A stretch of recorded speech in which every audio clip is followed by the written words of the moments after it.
Greetings. My name is Dr. Sebastian Mahfoud, Associate Professor of Intercultural Studies at Kennewick-Glennon Seminary in St. Louis, Missouri. Welcome to a short presentation entitled Love and Responsibility, the Personalization Principle in Cyberspace. This is part 4 of 4, the Seminary as Facilitator of Virtue.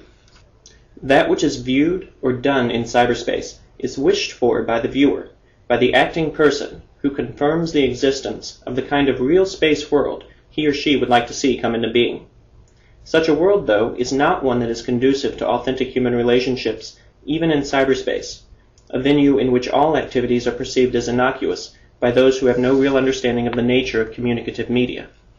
Seminary formators who rightly consider the pursuit of online pornography as not only detrimental to the pursuit of chastity, but also as a sign of spiritual and social corruption that threatens the foundations of charity upon which all things rest, should, consequently, apply this understanding of the personalization principle to other forms of relational activity, where the morality of the act is less certain because of the nature of the media involved.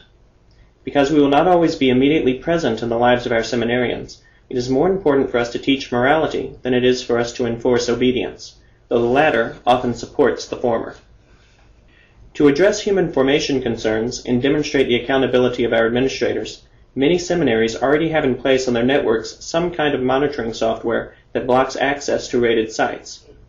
Most software, however, even if it does discriminate in blocking rated websites, does not discriminate in blocking rated images or videos within a Google search of sexual terms, nor does it record the search terms within the monitoring reports. As the Pontifical Council for Social Communication writes in its 2000 publication entitled Ethics in Communications, the contents of the countless choices made by all these people concerning the media are different from group to group and individual to individual, but the choices all have ethical weight and are subject to ethical evaluation. To choose rightly, those choosing need to know the principles of the moral order and apply them faithfully. The principles of the moral order rest in personalization, so it makes sense that we would apply such a concept to the extensions of the human person.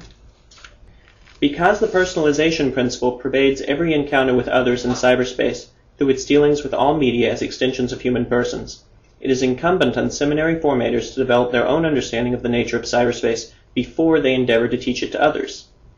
John Paul II summoned the whole church in Internet, a new form for proclaiming the gospel, to put out into the deep of the net, so that now, as in the past, the great engagement of the gospel in culture may show to the world thy glory of God on the face of Christ. Because, if there is no room for Christ, there is no room for man. We seminary formators cannot do this, however, if we are ourselves unaware of what it means for us to do so. The Church has provided some instruction on how church leaders might meaningfully engage the use of cyberspace. This is provided in 2 documents, also published in 2002, by the Pontifical Council for Social Communications, at John Paul II's request. These are Church in Internet and Ethics in Internet. The former speaks to the role of the Internet in the life of the Church, stating meaningfully that hanging back timidly from fear of technology or for some other reason is not acceptable. And the latter emphasizes that the Catholic Church, along with other religious bodies, should have a visible, active presence on the Internet and be a partner in the public dialogue about its development. If formators read only these 2 documents, they will find themselves pointed in the direction of other magisterial teachings on the nature and use of communicative media, namely, Inter Mirifica, Redemptoris Missio, Ettetus Novae, Ethics in Communications, and the various messages of Pope John Paul II on the World Communications Days.